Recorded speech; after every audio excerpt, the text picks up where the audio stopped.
Ada satu orang di antara kita, mungkin tahajudnya 10 rakaat setiap malam, duhanya 12 rakaat setiap pagi, baca Qur'annya one day one juz, satu hari satu juz, malamnya one night one juz, satu malam satu juz.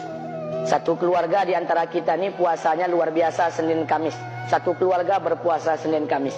Tak cukup puasa Senin Kamis, dia puasa Nabi Daud. Sehari puasa, sehari tidak, sehari puasa, sehari tidak. Tak cukup dia puasa Nabi Daud, dia puasa-puasa sunnah lainnya.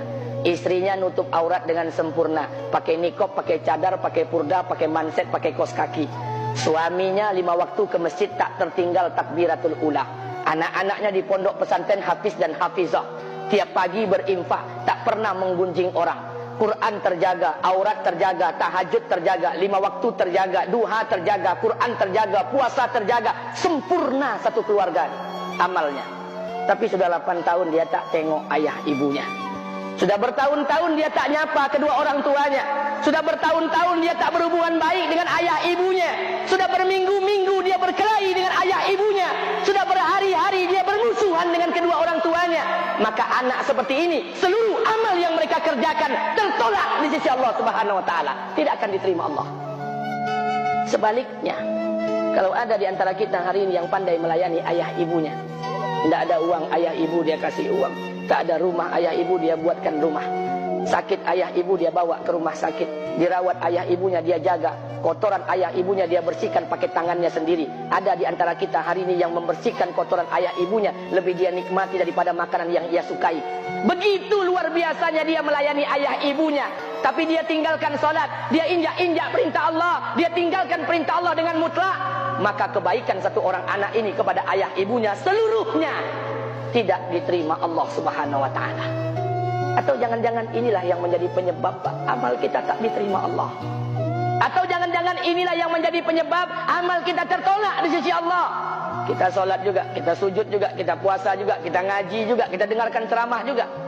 Maka oleh karena itu, Pak, Bu, ayah kita tuh tinggal di kampung, ayah ibu tinggal di kampung sana. Terkadang ayah ibu kita tak sekolah, SD, SMP, SMA tak tamat. Dia sekolahkan kita SD, SMP, SMA, S1, S2, S3 dengan harapan hidup kita lebih baik daripada keadaan dia sekarang. Tapi apa yang membuat kita jarang untuk menjenguk mereka? Saya ingin sampaikan buat kita bersama. Ayah ibu kita tak tahu kita ni eselon 1, eselon 2, Pak. Ayah ibu kita tak tahu pangkat PNS kita 3A, 3B, 3C, 3D, 4A, 4B, 4C, 4D. Ayah ibu kita tak tahu kita ni public figure. Ayah ibu kita tak tahu dan tak mau tahu. Yang dia tahu kita ni anaknya. Ayah ibu kita tak tahu kita punya sawit berapa. Ayah ibu kita tak butuh mobil kita. Dia tak butuh rumah kita. Tapi yang dia butuhkan kita. Apa yang membuat kita jarang untuk menjenguk mereka? Tahun 2016 di Masjid Damai Langgeng, saya diundang ceramah di sana. Habis pulang ceramah, saya baca WA SMS. Ada seorang ustadz Pekanbaru kirimkan WA dengan saya. Saya baca 2 kali, air mata saya menetes. Kenapa? Karena WA itu berisi cerita satu orang ibu sedang menelpon anaknya. Ibunya nelpon anaknya. Assalamualaikum nak. Waalaikumsalam, kata anaknya. Kata ibunya, nak, sudah 1 bulan kau tak tengok ibu. Apa yang membuat engkau berhalangan, nak? Apakah kau sibuk dengan pekerjaanmu? Minggu yang kedua ibunya telepon lagi. Assalamualaikum nak. Kata anaknya, waalaikumsalam. Kata ibunya, nak, ibu dapat kabar apa engkau baru beli mobil baru. Apa betul nak? Kata anaknya, betul bu. Kata ibunya, alhamdulillah nak, ibu bangga. Kau pandai menyenangkan hati anak istrimu. Minggu yang ketiga ibunya telepon lagi. Assalamualaikum nak. Kata anaknya, waalaikumsalam.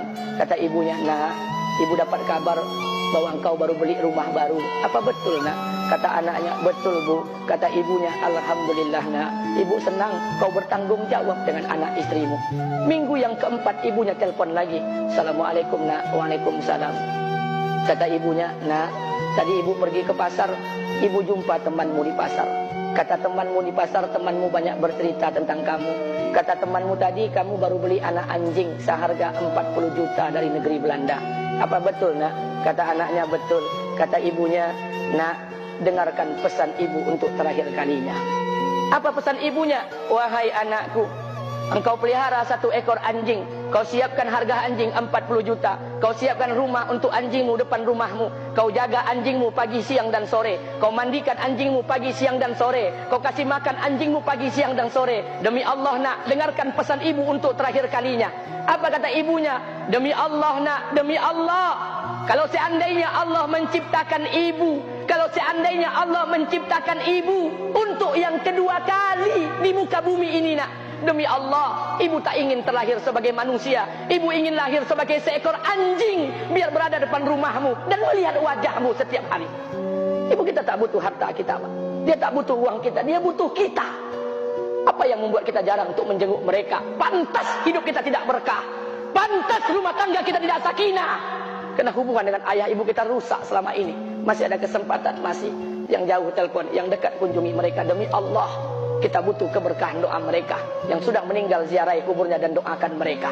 Imam As-Syafi'i berkata, apa kata Imam As-Syafi'i? Manusia zalim, manusia bodoh, kalian tak tahu apabila ayah dan ibu kalian mengangkat tangan di malam hari, dia berdoa kepada Allah untuk anaknya. Doanya cuma sekali, malamnya cuma sekali, hanya sekali saja doanya. Apa kata Imam Syafi'i? Sekali doa ayah dan ibu kalian sudah cukup bagi Allah untuk menjadikan kalian anaknya berkah dunia akhirat. Hari ini berapa banyak doa ayah dan ibu kita, tapi tidak ada keberkahan buat anak mereka. Kenapa? Hati mereka tersakiti. Maka pulang, Pak, cari mak bapak kita. Kita punya rumah hari ini, Bu, kita punya rumah, punya harta, punya uang, punya pekerjaan, punya kekayaan, punya sawit. Kita jadi orang hari ini jadi pegawai bukan kena sarjana kita, Pak. Kita jadi orang hari ini bukan kena otak kita. Kita jadi orang hari ini bukan kena kepintaran kita. Kita jadi orang hari ini jangan-jangan kena keberkahan doa ayah dan ibu kita yang tak pandai tulis baca di kampung sana. Cari mak bapak kita, Pak. Demi Allah, kita butuh keberkahan doa mereka. Apa guna di kehidupan dunia sementara Allah tidak ridho dengan kehidupan kita? Pantas amal kita tertolak di sisi Allah. Maka pulang ke rumah cari mak dan bapak kita yang masih hidup, duduk bersama mereka. Kalau seandainya kita tak bisa membahagiakan mereka, jangan pernah menyusahkan mereka. Kalau seandainya kita tak bisa membuat mereka tertawa, jangan pernah membuat mereka menangis. Demi Allah, kita hanya punya satu ayah kandung, kita hanya punya satu ibu kandung. Tidak akan ada ayah kandung yang kedua, tidak akan ada ibu kandung yang kedua. Harta kita cuma satu, ayah kita cuma satu, ibu kita cuma satu. Tidak akan ada ayah kandung yang kedua, tidak akan ada ibu kandung yang kedua. Pangkat jabatan bisa dicari, harta bisa diraih. Kesempatan membahagiakan ayah dan ibu kita hanya sekali di kehidupan dunia ini, Pak. Pulanglah. Ketika mereka memanggil, tinggalkan istri, tinggalkan pekerjaan, tinggalkan semua proyek kita. Demi Allah, datangi mereka. Kata Nabi, sesaat kalian duduk bersama ayah dan ibu kalian akan mendatangkan keberkahan.